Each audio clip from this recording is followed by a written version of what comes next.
John 13:34. A new command I give you, love one another. Isang bagong utos, kaisa-isang utos na iniwan ni Jesus, magmahalan kayo, sabi niya. From law to love. Paano ang paglalakbay ng espiritualidad mula sa matatandang kaugalian ng Israel tungo sa bagong utos at katuruan ni Jesus? Panginoon, salamat po dahil kayo ay Diyos na kumikilos araw-araw, bawat saglit. Salamat dahil kayo'y nagpatuloy na nagpapahiram sa amin ng buhay, ng lakas, at ng lahat ng aming mga kailangan. Linisin niyo nga po kami, Panginoon, at ngayon ay bigyan ng isip na matalino, maliwanag, upang maunawa namin ang iyong mensahe at maipamuhay namin. Sa paulit-ulit na mga katuruan, Panginoon, bigyan mo kami ng mga bagong pananaw, bagong pangunawa, at bagong mga application. Lead us, teach us, be the preacher. Kayo po ang mangaral at kayo po ang mataas, Panginoon. Sa ngalan ng iyong anak na si Jesus, nagpapasalamat kami, dumadalangin at umaasa ng pagpapala. The law and Jesus. Ano nga ba ang relasyon ng matandang mga batas ng Israel at ng mga bagong kautusan ni Jesus? Bakit may tinatawag na lumang tipan at may bagong tipan? Bakit may Old Testament at may New Testament? Bakit may old commands at merong new commands? The law judges and condemns people. Isa yan sa mga napakalinaw mula cover to cover ng Biblia. Romans 3:20, no one will be declared righteous in God's sight by works of the law. Rather, through the law, we become conscious of sin. Kung dadaanin at susukatin sa batas, sa sinaunang batas ng Israel, sa batas ni Moses, sa Jewish scriptures, walang kahit isa na pwedeng ituring na matuwid. At sa halip, dahil daw sa batas, lalong luminaw ang kasalanan. Dahil pag alam mo ang batas, hindi mo sinunod, lalong dumidiin ang iyong pagiging makasalanan. Mas malinaw ang batas, mas kitang-kita ang linaw ng hindi mo kakayanan na pagsunod dito. Kaya sinasabi ni Pablo, alam mo yung batas, hindi mo yan pwedeng tungtungan para makarating sa langit. Para yung kumunoy na pag tinungtungan mo, lalo kang lulubog. Yung religious legalism, mga religious do's and don'ts, hindi mo masusunod lahat, sa lahat ng panahon, sa lahat ng pagkakataon, idinidiin ka lang ng batas. Hindi nagiging blessing ang batas. Ang linaw na itinuturo ng Book of Romans. Meanwhile, Jesus justifies people. Idinedeklara kang makasalanan ng batas at ikaw naman ay pinapawalang sala ni Jesus. Baligtad na baligtad, magkaibang pananaw. Ipinaliwanag ito ni Pablo, Romans 3:21-24. But now, apart from the law, the righteousness of God has been made known. Sa labas daw ng batas, ang tunay na kabutihan at kabaitan at katuwiran ng Diyos ay ipinakilala, hindi sa pamamagitan ng batas, kundi sa labas nito. This righteousness is given through faith in Jesus Christ to all who believe. Ang tunay daw na kabanalan na magiging katanggap-tanggap sa Diyos, magiging daan para ikaw ay magkaroon ng buhay na walang hanggan, hindi ang relihiyon na pagsunod sa batas, mga do's and don'ts, kundi ang pananalig kay Jesus. Sapagkat ang nananalig kay Jesus ay binibigyan ng perfect righteousness at yun ang ticket mo to eternal life and into the presence of God. There is no difference, sa pagpapatuloy ng verse, between Jew and Gentile. Yung mga Jew kasi sumusunod sa batas nila, ang mga Gentile hindi. Pero sabi ni Pablo, walang pinagkaiba kung Hudyo ka man o hindi Hudyo, Israelita ka man o Israelita, pare-pareho lang makasalanan. At para maging matuwid sa harap ng Diyos, pare-pareho lang ang Hudyo at ang Gentile, ang hindi Hudyo, kung mananalig kay Jesus, ituturing na matuwid. Verse 23, for all have sinned and fall short of the glory of God, and all are justified freely by His grace through the redemption that came by Christ Jesus. Kung ipapaliwanag sa ilang verses lamang ang buong Christian doctrine, ito yon, Romans 3:21-24. Hindi ka tatanggapin ng Diyos dahil Hudyo ka. Hindi ka tatanggapin ng Diyos dahil sumusunod ka sa batas, dahil kulang at kulang din. Hindi ka rin i-reject ng Diyos dahil Gentile ka. Tatanggapin ka ng Diyos, ikaw man ay Jew or Gentile, Hudyo o hindi Hudyo, kung nananalig ka kay Jesus. Nagiging banal ka sa tingin ng Diyos, hindi sa pagsunod mo sa mga batas, kung anong kakainin, anong isusuot, kailan magpapahinga, hindi doon. Nagiging katanggap-tanggap ka sa Diyos kung nananalig ka kay Jesus. Dahil ang pananalig kay Jesus, katumbas ay perfect righteousness. You cannot be righteous by obeying the law because you cannot obey all the laws all the time. But when you believe in Jesus, the Son of God, you are made righteous not by your works, but by your faith in Jesus. This is the central Christian teaching of all.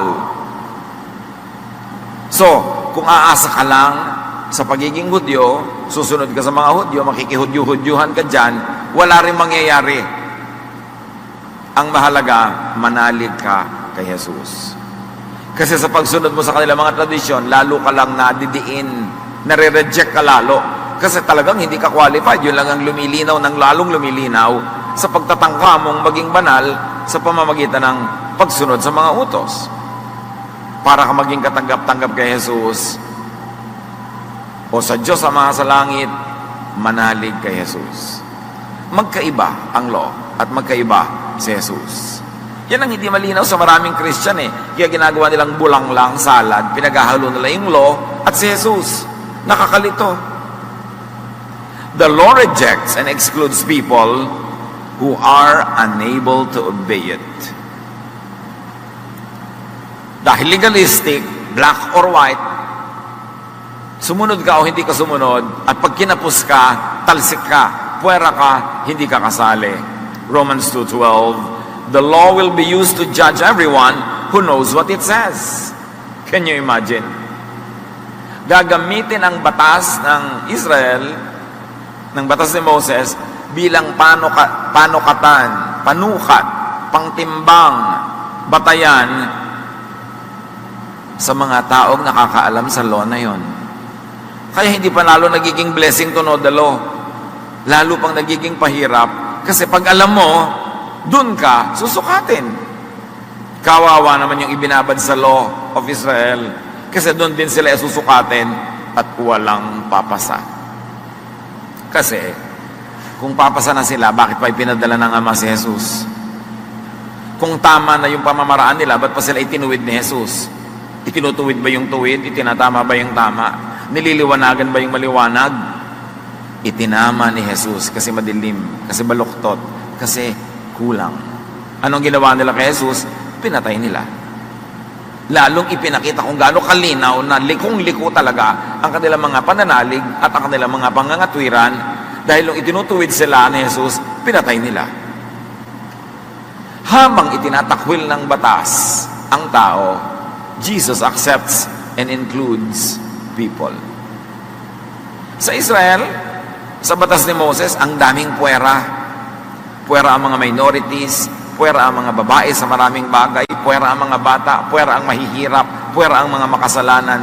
Ang daming puwera, konting-konti lang yung sa kanilang lipunan ay matatawag na in, katanggap-tanggap.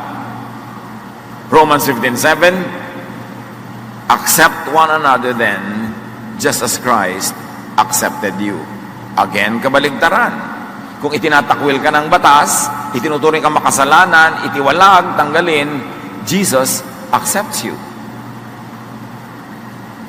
The law teaches and promotes cruelty and violence to people it condemns.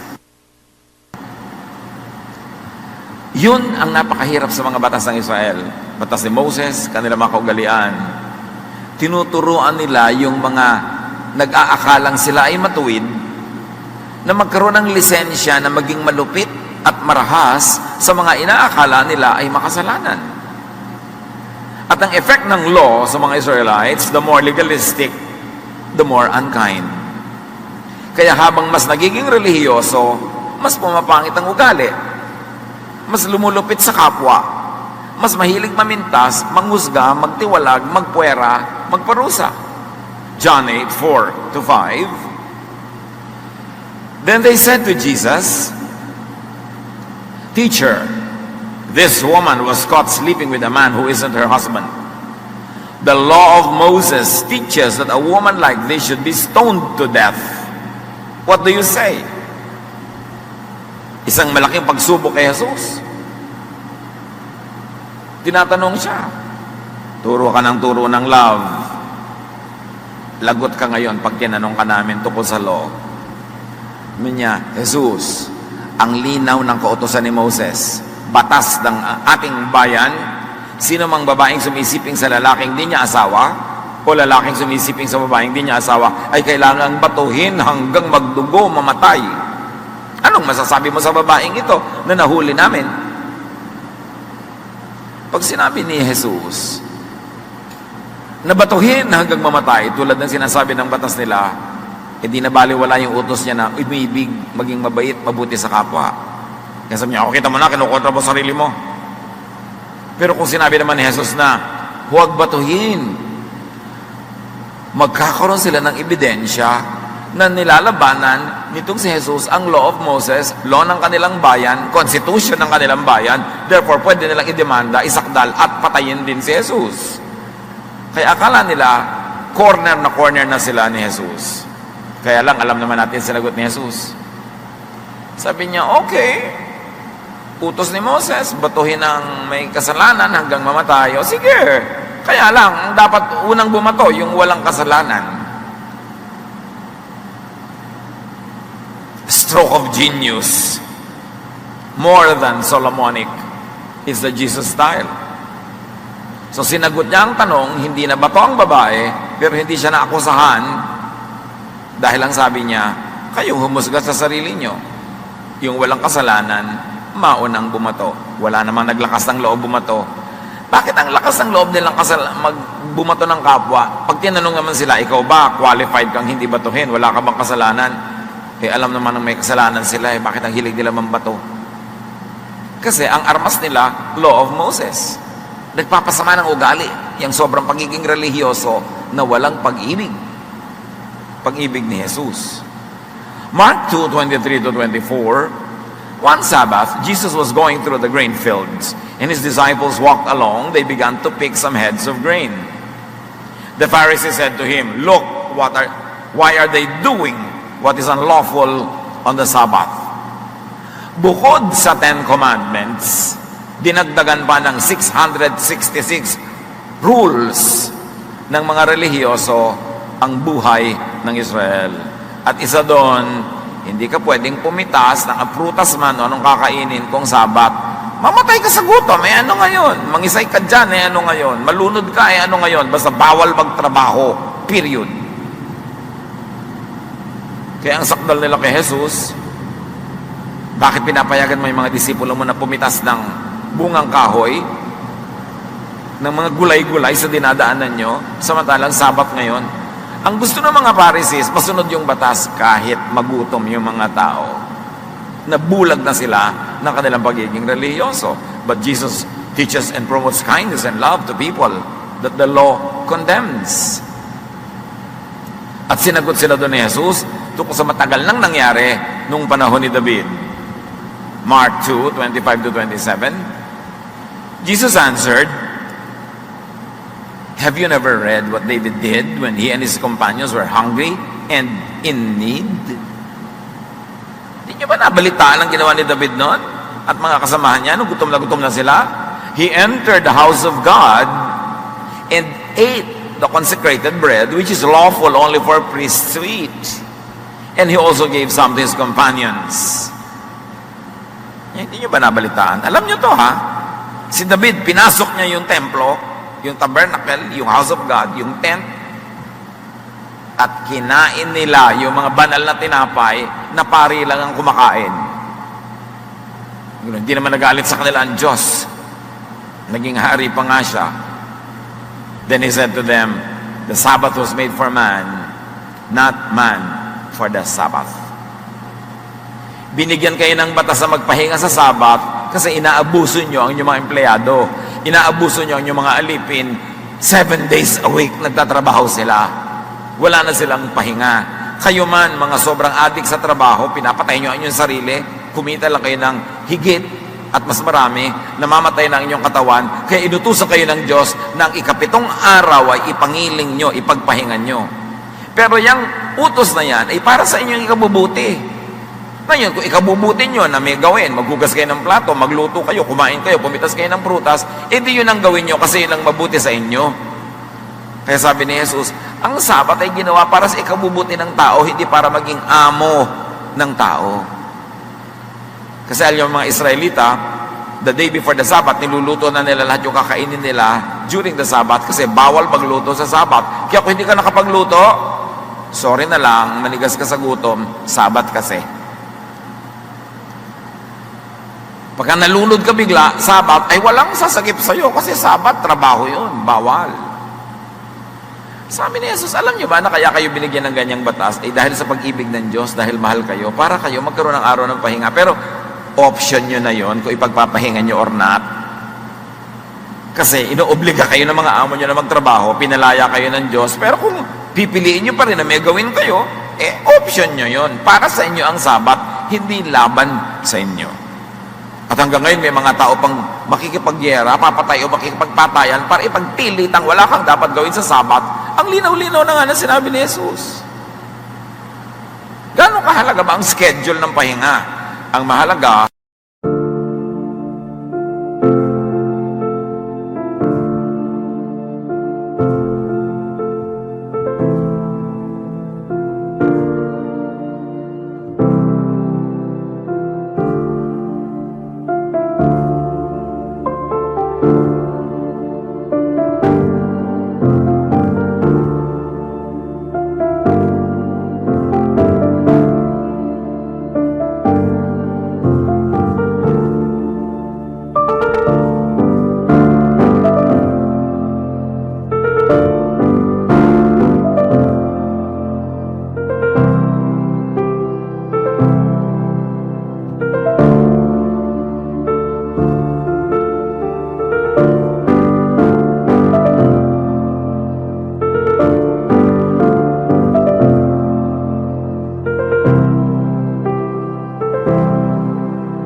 nakakapagpahinga ka.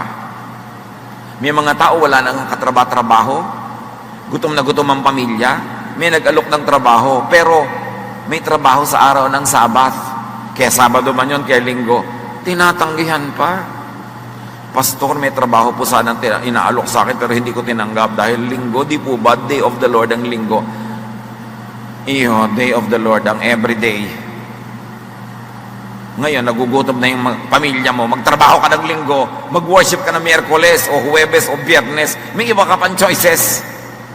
Kaya nga dapat binibigyan ng choices sa mga tao, tulad ng binigyan ng Diyos ang tao ng choice na magpahinga sa Sabat. Pero kung hindi mo pinipiling magpahinga, choice mo yon, hindi ka dapat patayin. Para sa iyong ikabubuti ang mga batas. Ang ginawa naman ng mga Israelita, ginawa nilang amo yung mga batas. Kahit na pagpapahirap na sa buhay ang pagsunod nun, imbes pagpapadali, pipilitin pa rin nilang pairalin. So yung babae, na dinala kay Jesus para batuhin, John 8:7-11, they kept on asking Jesus about the woman. Finally, he stood up and said, "If any one of you never sinned, then go ahead and throw the first stone at her." The people left one by one, beginning with the oldest. Finally, Jesus and the woman were there alone. Jesus stood up and asked, "Where is everyone? Isn't there anyone left to accuse you?" "No, sir," the woman answered. Then Jesus told her, "I am not going to accuse you either. You may go now, but don't sin anymore." Hindi naman kinonsinte, pero hindi hinusgahan. Hindi kinondena, hindi binato. Sabi, umuwi ka na, ayusin mo yung buhay mo para hindi ka nakakalad ka dito sa plaza para batuhin. The law is unkind to minorities and social outcasts. Yung mga batas ng Israel, nilikha para sa mga average, normal, majority. Kawawa yung mga above or below average, yung mga wala sa norm, yung hindi katulad ng nakararami. Kasi laban sa kanila ang mga batas. Pabor na pabor lang ang mga batas sa mga normal ang buhay, majority, at maayos ang pamumuhay. Pero oras na ang gulo ng buhay mo, nagkakasala-sala ka na tuloy dahil nagugutom ka, kawawa ka sa batas ng Israel. Matthew 9:10-11. While Jesus was having dinner at Matthew's house, many tax collectors and sinners came and ate with him and his disciples. When the Pharisees saw this, they asked his disciples, "Why does your teacher eat with tax collectors and sinners?" Kung susundin yung mga religious leaders ng Israel, di ka dapat makisalamuha, makihalubilo, makisalo sa mga makasalanan. So sa kanila, ang mga tao, hati, makasalanan at hindi makasalanan. Sino naman kaya ang hindi makasalanan? Lahat nga nagkakasala.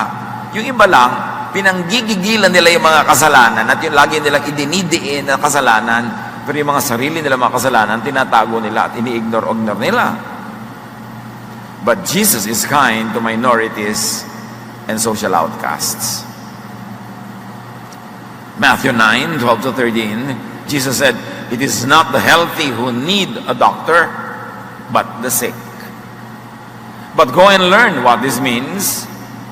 I desire mercy, not sacrifice. For I have not come to call the righteous, but sinners." Yung mga pare ng Israel, yung mga religious leaders nila, sacrifice ang sacrifice. Nagbabarbecue ng mga hayop para yung usok i-sacrifice. Patay ng mga hayop, nagpapatulo ng mga dugo, sacrifice, sacrifice, sacrifice. At marami silang personal sacrifices. Hindi sila kumakain ng ganito, hindi sila kumakain ng ganun. Ang dami-daming batas, puro pagtitiis, puro sakripisyo. Sabi ng Diyos, hindi ako na-impress sa sacrifices. Hindi yan ang hanap ko sa inyo na mag-offer kayo na mag-offer ng barbecue sa akin. Hindi ko hinahanap na pahirapan nyo ang inyong sarili, gutumin nyo ang inyong sarili, magtiis kayo na magtiis. Hindi yan ang gusto ko. Ang gusto ko, maging mabait kayo sa kapwa. It is not sacrifices that I seek, but mercy. Ang gusto kong makita sa inyo, mahabagin kayo sa mga taong kahabag-habag. sa mga kawawa, sa mga nagkakamali, sa napapariwara, sa dahil sa hirap, ibinebenta na ang sarili. Dahil sa pagkalito, nagkakawindang-windang ang buhay. At sa pagkakawindang-windang nun, lalo nagkakagiba-giba ang buhay niya. Gusto ko, kayong mga relihiyoso, makitang naaawa sa kanila. Hindi. Ang gagaling niyong magsakripisyo, ang gagaling niyong magritual, ang gagaling niyong magdasal, ang hahaba. Pero hindi naman kayo mabait. Hindi yan ang hinahanap ko sa inyo. Yan ang sabi ni Jesus. Anong akala niyo sa Diyos? Nasusuhulan ng mga barbecue? Natutuwa pagka nagugutom ka, ayuno ka ng ayuno? Pag may nakatapak naman sa paa mo, minumura mo. Dasal ka pa ng dasal kahit sa jeep. Pag may nakabangga sa'yo, kung irapan mo, kulang na lang, lamunin mo ng buo. Sabi ni Jesus, hindi impressive sa Diyos yung mga ganyang drama. Ang hinahanap lang niya ay isa, maigibigin ka dapat sa kapwa, maawain, matulungin. That is the purest religion. Kaya nga sabi ni Jesus, bilang isang pahimakas sa pagdadating ng paghuhukom, sabi niya, sasabihin ng Diyos, hali kayo, dito kayo mga mag-e-enjoy ng napakaraming gantimpala. Kasi nagugutom ako, pinakain niyo ako, nagiginawa ko, dinamitan niyo ako, nakakulong ako, dinalaw niyo ako, may sakit ako, inalagaan niyo ako. At sabi ng mga tao, kailan naman po namin ginawa yan? Pag ginawa niyo yan sa mga kawawa, ginagawa niyo sa akin. At yan ang ticket niyo para sa inyong eternal life. Hindi sinabi ni Jesus, hindi sinabi ng Diyos na mga batas, pagsunod niyo sa batas, sa mga do's and don'ts, ang magiging ticket niyo to your reward. Kundi ang paggawa niyo ng mabuti sa kapwa. So be merciful instead of being experts at religious rituals and sacrifices. Jesus invalidates the unkind and cruel provisions of the law. Hindi naman lahat ng law ng sinaunang Israel ay masama. May mabuti. At vinalidate ni Jesus lahat yung mabuti doon. Sinala niya. Merong mga dapat ituloy kasi mabuti yon, katulad ng kabutihan sa kapwa, itinuturo din naman yun kahit sa Old Testament. Pero yung mga kalupitan sa pagiging relihiyoso, panghuhusga, yun ay sinala na at hindi na dapat ituloy pa. Sa Matthew 5:21-22, in fact, articulated in verses 28, 34, and 39, you have heard that it was said to the people long ago, but I say to you, sabi ni Jesus. At hindi na natin iisa-isahin yung mga sinabi niya. Ang buod lang ay ito.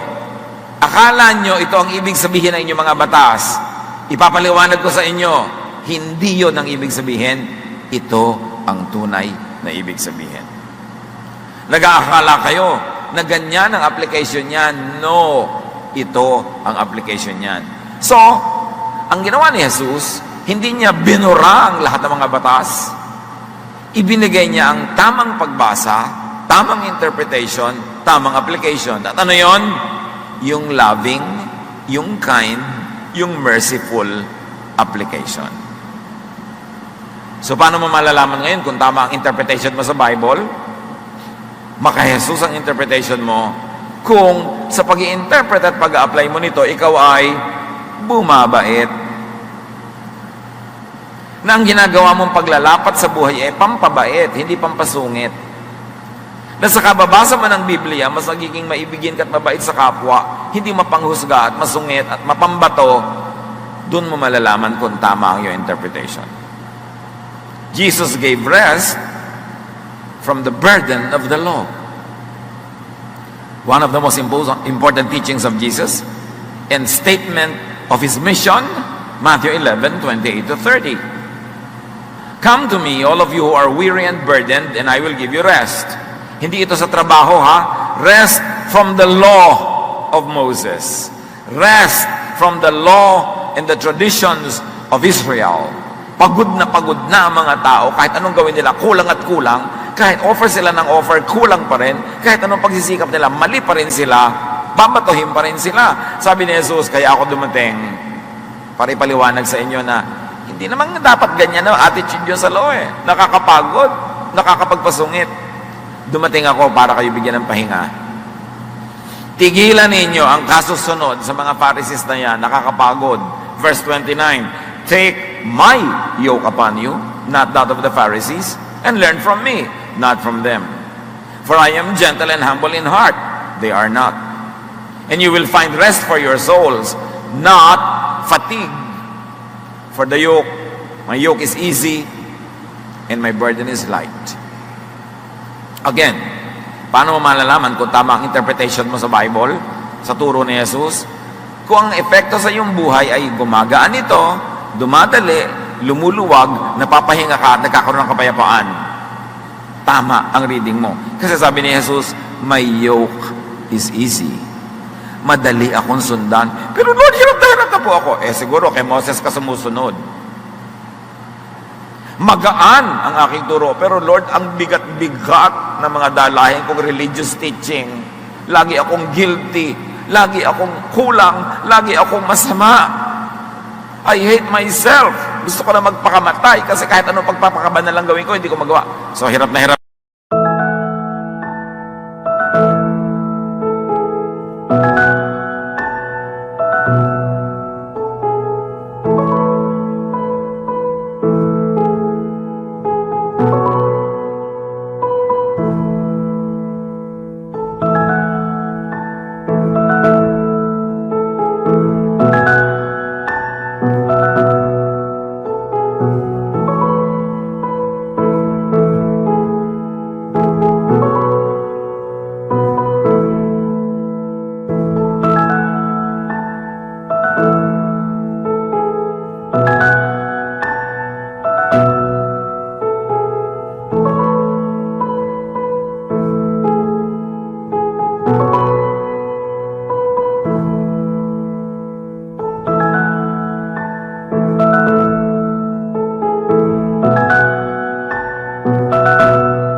ka sa iyong religion.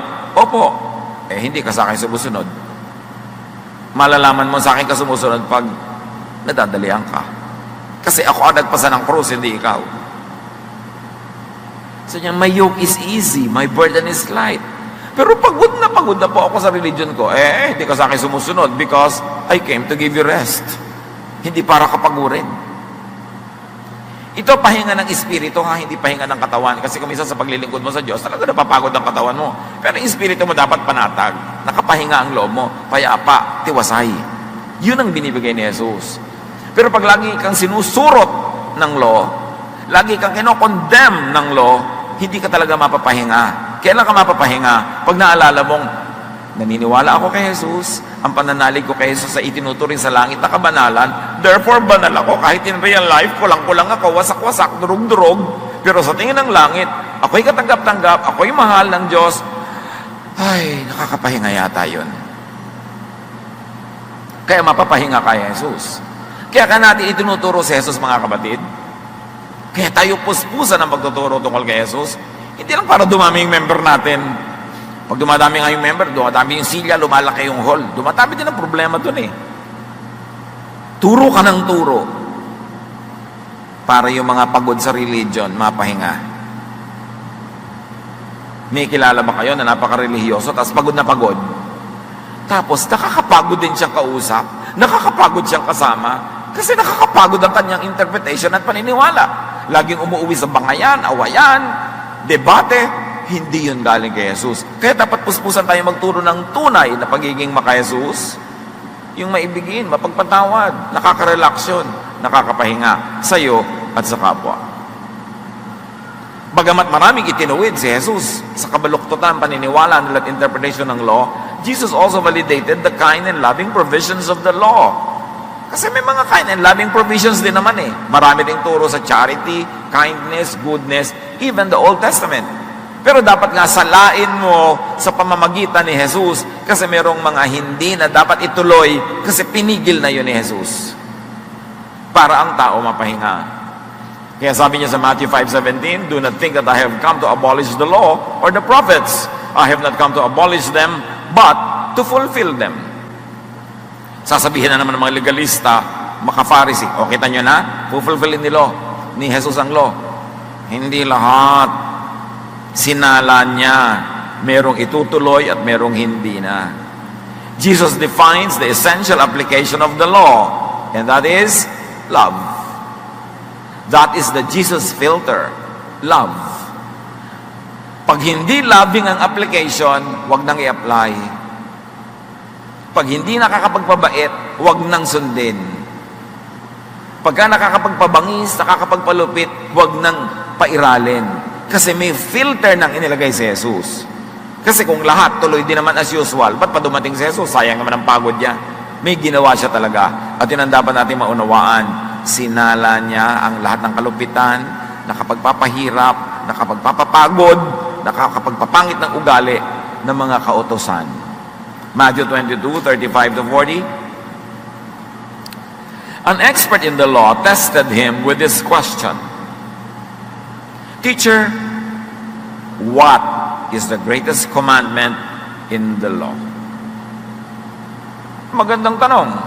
Sa dinami-rami-rami ng law, alin ba ang pinakadakila na dapat unahin? Jesus replied, love the Lord your God with all your heart and with all your soul and with all your mind. This is the first and the greatest commandment. And the second is like it. Love your neighbor as yourself. All the law and the prophets hang on these two commandments.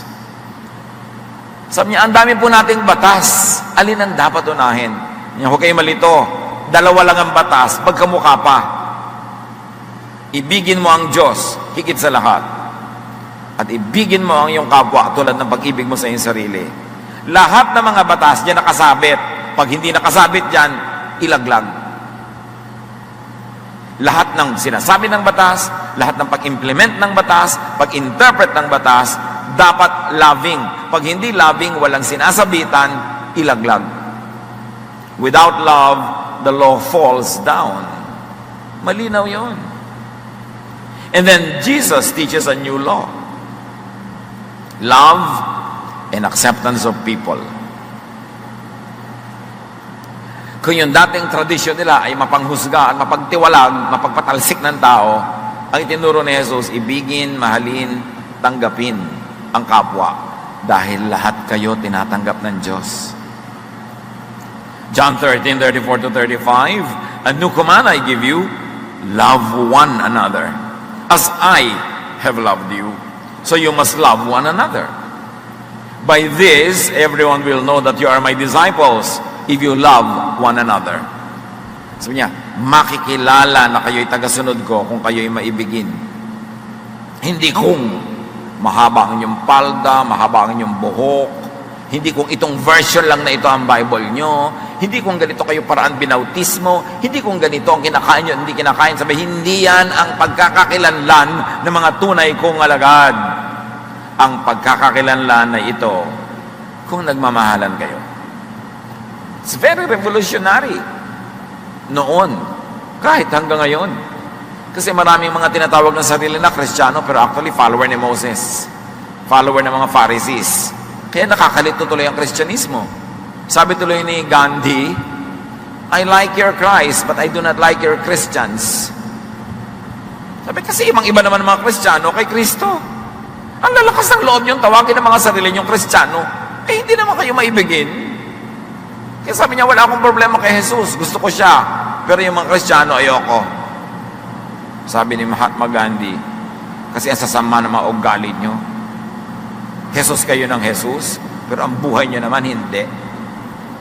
At hindi niya kinokondem yung mga personal sins like nakakasala ka, nagkukulang ka sa buhay. No, kundi yung sin of religiosity, the sin of self-righteousness, judgmentalism, and condemnation of others. So Jesus gives a filter through and by which godliness is to be observed and taught. Love. Meanwhile, Paul, one of Christianity's best theologians, Paul has his teachings on the law and Jesusness. Ano ang mga sinasabi ni Paul dyan? Paul redefines the law by and through Jesus and Jesusness. Galatians 3:10-11. Anyone who tries to please God by obeying the law is under a curse. The scriptures say everyone who doesn't obey everything in the law is under a curse. No one can please God by obeying the law. The scriptures also say the people God accepts because of their faith will live. Sino man sa inyo ang nagtatangkang bigyan ng kasiyahan ng Diyos sa pamamagitan ng pagiging legalistic, pagsunod sa mga batas, nako, daig nyo pang isinumpa. Bakit? Kasi hindi nyo naman masusunod lahat yung batas na yan eh. Mabibigo kayo araw-araw, kawawa lang kayo. Dahil sabi sa kautusan, sino mang hindi sumusunod sa lahat ng batas, ay nasa sumpa, isinumpa. So pag sa batas kayo kakapit at susunod, isinumpa kayo. Walang makakapagbigay ng kasiyahan sa Diyos kung dadaanin sa pagsunod sa batas dahil wala namang nakakasunod ng lahat ng batas sa lahat ng oras. Ang mga taong tatanggapin ng Diyos ay tatanggapin niya dahil sa kanilang pananalig, hindi dahil sa kanilang performance. Galatians 3:13, but Christ rescued us from the law's curse when He became a curse in our place. Iniligtas tayo ni Jesus sa sumpa, nung tinanggap niya sa sarili ang sumpa, siya ang namatay, daig pa niya ang isinumpa, inako niya ang ating lugar, na iligtas niya tayo. At paano ka ngayon maliligtas? Paano ka ngayon matatanggap ng Diyos? Paniwalaan mo si Jesus. At ang lahat ng ginawa niya, ikaw ang beneficiary. That's why the righteous will live by faith. Not by works, not by obeying the law. Galatians 5:1, Christ has set us free. This means that we are really free. Now hold on to your freedom and don't ever become slaves of the law again. May mga kinakausap kasi dito, mga taga-Galatia. Tinuruan ni Pablo, kay Jesus, pag nanalig kayo, ligtas na kayo sa mga batas, daig nyo pa ang dumaig ang sumunod sa batas. Pagtalikod ni Pablo, may mga dumating na Hudyong naging Kristiyano at itinuturo sa mga taga-Galatia, nako, hindi kayo maliligtas kung hindi kayo magpapatuli. Kahit matatanda na kayo, dapat kayo magpatuli, maging Hudyo kayo. Kailangan ito, hindi nyo kainin. Kailangan kainin nyo ito. Kailangan sundin nyo ang mga batas ng mga Hudyo. Hindi kayo pwede maging Kristiyano na hindi kayo maging Hudyo muna. Kaya nung mabalitaan ito ni Pablo, siya galit na galit. Nanggagalaiti siya. Sabi niya, if anyone comes to you with the gospel, aside from the gospel we taught you, let that person be eternally condemned in hell. Sabi niya, kahit sino pang dumating sa inyo, kahit galing sa langit, galing sa impyerno, pag ang itinuro sa inyo ay kaligtasan sa pamamagitan ng pagsunod ng batas, isumpa niyo siya, sapagkat hindi yan ang naging kamatayan ni Jesus. Namatay si Jesus para iligtas kayo sa batas, hindi para kayo itali sa batas. Tapos Kristiyano na kayo, itatali na naman nila kayo sa batas. Ba't pa kayo naging Kristiyano? Yun ang laman ng Galatians. Basahin niyo yung buong buok. Kasi maraming ganun eh. Sabihin, sister,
brother o friend, tanggapin mo si Jesus. You get saved by faith. Walang works. Pagkatanggap mo, sabi niya, huli ka. Mula ngayon, works ka na uli. Pagkatanggap mo, tambak-tambak na works na naman, tambak-tambak na laws, tambak-tambak na condemnation and judgment. Anong ginawa ni Jesus? Di wala. Kaya nagagalit si Paul. Nasasayang ang kamatayan ni Jesus. Pag ang mga taong iniligtas niya, itatali mo uli sa laws of Moses. Dapat salain mo ang buong Old Testament sa Jesus filter. And that Jesus filter is love.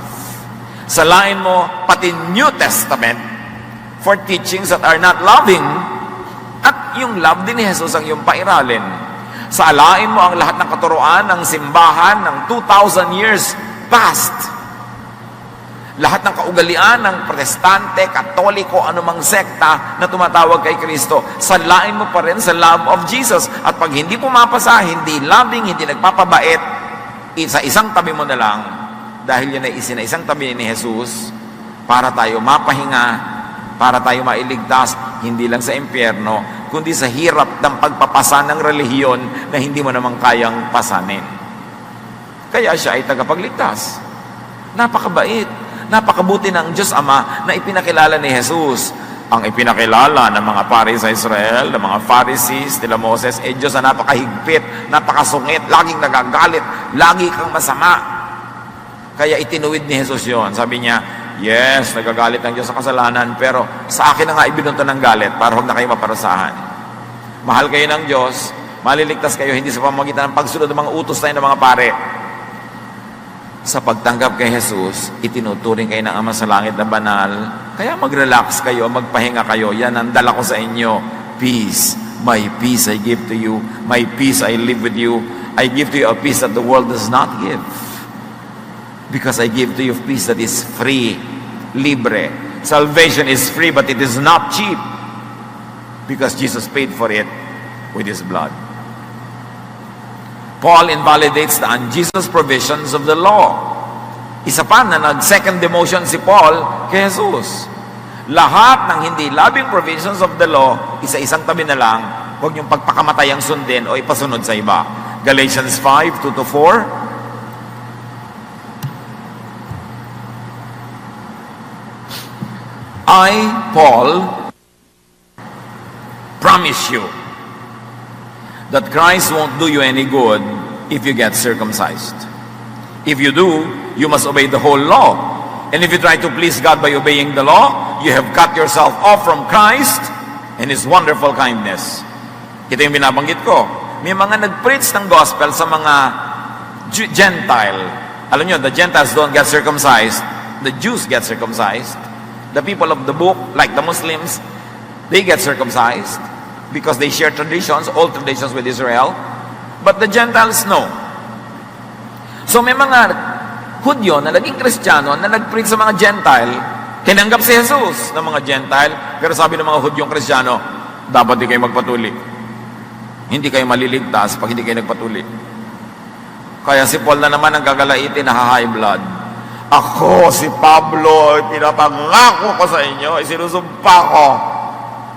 Pag nagpatuli kayo, kailangang sundin nyo, hindi lang yon. Lahat ng 10 Commandments and 610 misvots. At pag hindi nyo nasunod lahat yon, lagot kayo, condemn kayo. So ba't kayo magpapagod na sumunod sa isa, hindi nyo naman susundan lahat. Sabi ganon, pag sinikap nyong lumapit sa Diyos, na ang tinutungtungan nyo ay yung law, yung tradisyon ng Israel, lalaglag kayo, walang mangyayari. At pinuputol nyo ang inyong relasyon kay Jesus, pag sinikap nyong maging inyo ang kaligtasan sa pamamagitan ng pagsunod sa mga kaugalian ng mga Hudyo. Itinatakwil nyo si Jesus, ang kabutihan ng Diyos na nagbibigay ng libreng kaligtasan, kung dadaanin nyo sa pagsunod sa mga batas ng Israel ang pagtungo sa Diyos. Inignore nyo yung elevator, libreng sumakay, pinipilit yung akyatin yung bangin na matarik, laglag kayo ng laglag, hindi kayo makakarating sa taas, kaya binigyan na nga kayo ng elevator eh. Kaya salvation na nga is by grace, not by works, because by works, you cannot achieve it. Galatians 5, 5-6. But the Spirit makes us sure that God will accept us because of our faith in Christ. If you are a follower of Christ Jesus, it makes no difference whether you are circumcised or not.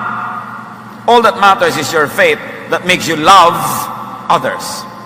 Pag tunay kang naniniwala kay Jesus, hindi mahalaga kung tuli ka o hindi.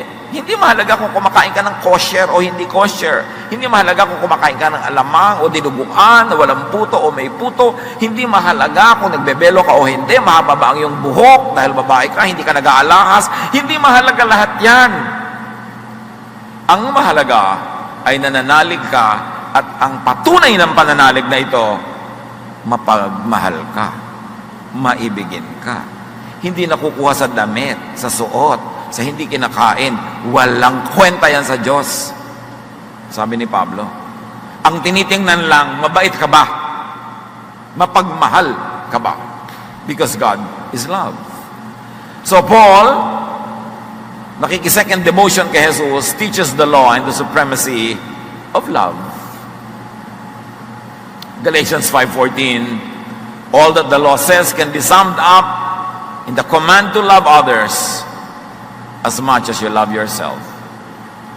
Pag sinabi mo, kaya ko bang sabihin ang lahat ng law in one sentence? Pwede. Love others as you love yourself.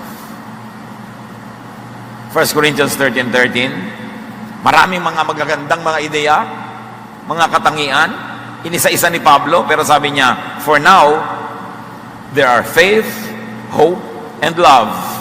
But of these three, the greatest is love. Because when you love, your sins get covered. Pag umiibig ka, yung minamahal mo, napapatawad ang kasalanan niya, at kasalanan mo rin napapatawad, kasi maibigin ka. Pero legally, ang dami-dami mong kabanalan, pero hindi ka maibigin, sayang lang.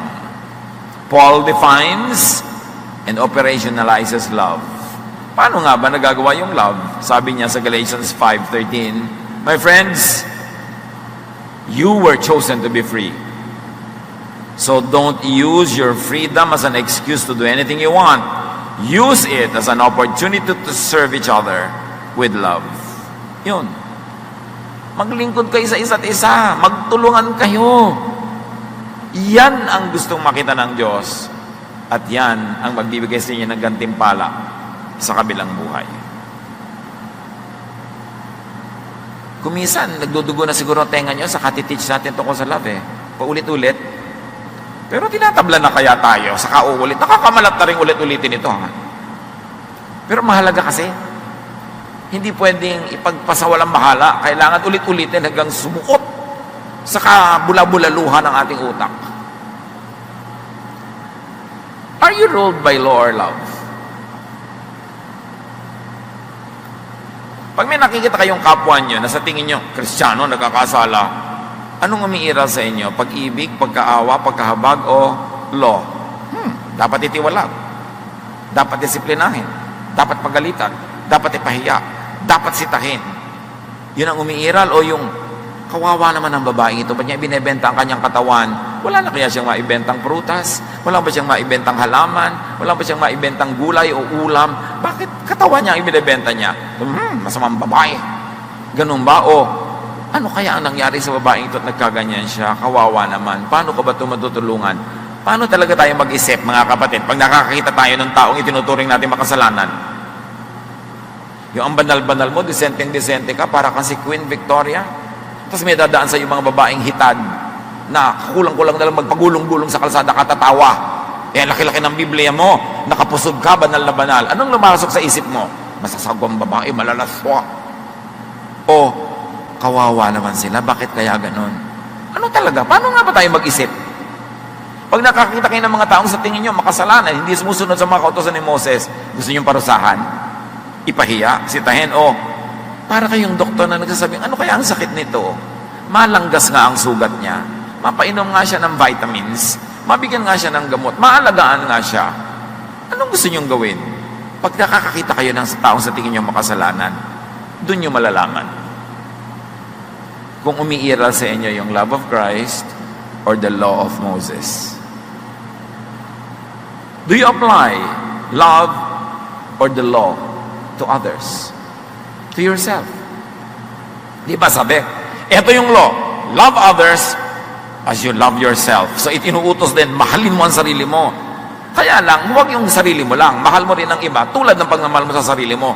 Pero mahal mo rin ang sarili mo. Pero kung wala kang ginagawa, kundi parusahan ang sarili mo, iniisip mo, makatutuwa ang Diyos, nagutom ka lagi ka nagpa-fasting. Kaya ka nga binigyan ng sikmura para ka kumain at tumunaw ng pagkain, lagi mong ginugutom. Dapat may mga tamang panahon lang, hindi lagi. Yung tinitiis mo lahat ang gusto mo, yung gusto mong bilhin, ayaw mong bilhin, yung gusto mong isuot, ayaw mong isuot. Lagi ka sinisikil ang sarili mo, ayaw mong lumigaya, ayaw mong kumain ng masarap. Mahalin mo din dapat ang sarili mo. Do you live in fear and guilt because of the law? Siyempre, kahit anong gawin mo, kukulangin, dadapa ka, matutumba, madudumihan, matitilamsikan dahil nandito ka pa sa lupa. Tuwing nadadapa ka ba, nadudumihan, nagkukulang, lagi mo kinokondemo yung sarili, pinaparusahan mo, nilalating mo ang sarili mo, galit na galit ka sa sarili mo, guilty ka. Pag ganun pang umaandar, hindi mo pa naiintindihan ang pag-ibig ng Diyos. Inibig ka niya, kahit kaganyan. But if I lay down and I play dead and I stay dead, maybe you'll get sick of being the monster out of my head, under my bed. Think you're something out of my nightmares, seen it right there. But if I lay down and I play dead and I stay dead, then will you get bored of killing me? Silhouettes of you are like a taunt. Never really know just what you want. With you I don't ever feel calm. I can feel the sweat inside my palms. Play with me like cats and a string. You don't understand the pain it brings. You don't ever wanna give me wings. You don't ever wanna set me free. You know I'm addicted to you, and it's twisted. You've been gifted with the evil voodoo. Got me coming back for more, even when I've been screwed. Dolls full of pins, pierce my heart straight through. I got issues in my head. I like you in my bed, but you keep me on red. Oh, everything is like a test. I better not text or I'll come off desperate. But if I lay down and I play dead and I stay dead, maybe you'll get sick of being the monster out of my head, under my bed. Think you're something out of my nightmares, seen it right there. But if I lay down and I play dead and I stay dead, then will you get bored of killing me? So if I play dead, will you regret everything that you did, that you said? I don't think you understand what you're doing, and my heart's black and blue from the bruising. I feel like when I'm with you I'm losing. I feel like you think that this amusing, sitting there gaslighting, confusing. Was it me, is it me, am I eluded? I'm the one who's always sorry, the conclusion. Even though I offer all of the solutions, I wish you loved me like I love you, it's stupid. When I'm alone with you I never feel lucid. I wish I wasn't struck by Cupid. I wish when I first saw you I knew this. When I'm with you I feel so useless. I feel diluted, my heart's been wounded. Silhouettes of you are like a taunt. Never really know just what you want. With you I don't ever feel calm. I can feel the sweat inside my palms. Play with me like cats and a string. You don't understand the pain it brings. You don't ever wanna give me wings. You don't ever wanna set me free. But if I lay down and I play dead and I stay dead, maybe you'll get sick of being the monster out of my head, under my bed. Think you're something out of my nightmares, seen it right there. But if I lay down and I play dead and I stay dead, then will you get bored of killing me? And will you get bored of killing me? And will you get bored of killing me? And will you get bored of killing me? And will you get bored of killing me? Iniibig ka niya, magkaano pa man ang mangyari sa'yo. Walang makapaglalayo sa iyo sa pag-ibig ni Jesus, neither death nor life, nor heaven nor earth, neither angels nor demons, nothing can separate us from the love of Jesus. Tapos, sobra ka mang condemn sa sarili. Guilty ka lagi sa mga kulangan mo. Kaya nga namatay si Jesus dahil kulang ka eh. Kailan ka mapapahinga? There's a very thin line between pangungonsinti sa masama at pagtanggap na talagang magkakulang ako, kaya ako pinupuno ni Jesus. Pero dapat clear sa atin yung line na yon. Hindi mo ginajustify yung kasamaan at karumihan at pagkukulang, pero hindi mo rin no-overcondemn ang iyong sarili dahil namatay na si Jesus para sa iyo. Kaya ka napapahinga. When you are commanded to love, it's not only to love others, but to love them as you love yourself. Mahal ka ng Diyos, ayaw niyang mabuhay ka sa guilt, alam niyang kulang ka, hindi ka niya nahanapan ng perfection, kaya nga namatay si Jesus para sa iyo. Hinahanapan ka lang niya, sabi niya sa babae, sin no more, improve, keep improving, but don't kill yourself with over-expectation because you cannot be perfect this side of eternity. Kaya tayo may Savior. Huwag natin gamitin yun para pangungunsinte sa sarili, gamitin natin yun para sa pag-unawa sa kapwa. Is your spirit free? Peaceful and at rest? Because you understand? Because you live by the love of God through Jesus? Malaya ba tayo na maging totoo sa sarili? Ay, nagkamali ako, Lord. Nagkamali ako. Sorry talaga. Pero you remember that I am dust. Hindi ko gagawing katwiran na I am dust para lalong magpakagulong-gulong sa dust. Pero tuwing hindi ko na kayang tumayo, natumba ako, aalalahanin ko, you remember that I am dust, and you love me nevertheless. And because of that, I will have peace. Not because I deserve it, but because you are giving it to me for free. All the more that I'm indebted to you, and that indebtedness I will express by loving others. The forgiveness I receive from you, I will give to others. Kung paano ko na-enjoy ang kabaitan mo sa akin, pag-e-enjoy yun ko rin ang kapwa sa kabaitan ko sa kanila. Yun lang ang tanging paraan para suklian ko inyong kabutihan sa akin na maging mabuti rin ako sa kanila. Kasi pare-pareho lang naman kaming kulang. Pare-pareho lang kaming nakakatayo dahil sa inyo. So, sino ako para manghusga sa mga nakatumba at gumugulong? Panapanahon lang naman yan. Baka nakatayo ako ngayon, bukas ako naman yung gumugulong.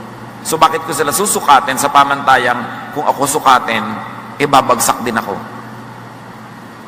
Do to others what you want others to do unto you. Do unto others what you want God to do unto you. 1 Peter 4:8, above all higit sa lahat, love each other deeply. Because love covers over a multitude of sins. The original rendition in Greek can be read two ways. Pag maibigin ka, nabubura ang kasalanan ng iniibig mo. At pag maibigin ka, nabubura ang kasalanan mo. Pwedeng basahin both ways in Greek. Yung because love covers a multitude of sins. Rest in God's love through Jesus. Sabi ni Jesus sa Matthew 11:28-30, magandang ulitin at memoryahin. Come to me all of you who are weary and burdened, and I will give you rest. Take my yoke upon you and learn from me, for I am gentle and humble in heart, and you will find rest for your souls. For my yoke is easy, and my burden is light. Masarap maging Kristiyano. At dapat ang Kristiyano, masarap kasama. Kung nasa tamang lugar ang ating puso, sumusunod kay Jesus, hindi sa laws of Moses, hindi sa laws of Israel. Let others rest in God's love through Jesus. Hindi lang naman ikaw ang dapat mapahinga. Payagan mo rin yung kapwa mo magpahinga and enjoy a peaceful and restful brand of religiosity. Merong pagiging religyoso na yung tao nagiging palaaway, paladebate, palahusga. Hindi yon ang brand ni Jesus. Ang brand niya yung tayo nagiging mabuti, mabait, nagiging mapagbigay. Panginoon, turuan niyo po kami. Unang-una, salamat po na recipient kami ng inyong kabutihan. Kami tagatanggap ng inyong kabaitan. Turuan niyo na aming maunawa ito at ito rin ang ipatanggap namin sa aming kapwa. Mapaghiwalay namin yung mga laws ng Israel, laws ng Moses, sa mga sinala na ni Jesus na pwede namin ipamuhay araw-araw para maging kapaki-pakinabang ang pagdating ni Jesus, kamatayan niya at pagkabuhay na muli. Turuan niyo kami, Lord, to be like Jesus. so that we will enjoy your goodness and the world will also enjoy us because we are like your Son, Jesus. Pagbulay-bulayan pa natin ang mga personal na application ito sa ilang saglit ng pag-iisip, pagmumuni-muni at pakikinig sa tinig ng Diyos. Be silent before the Lord and ponder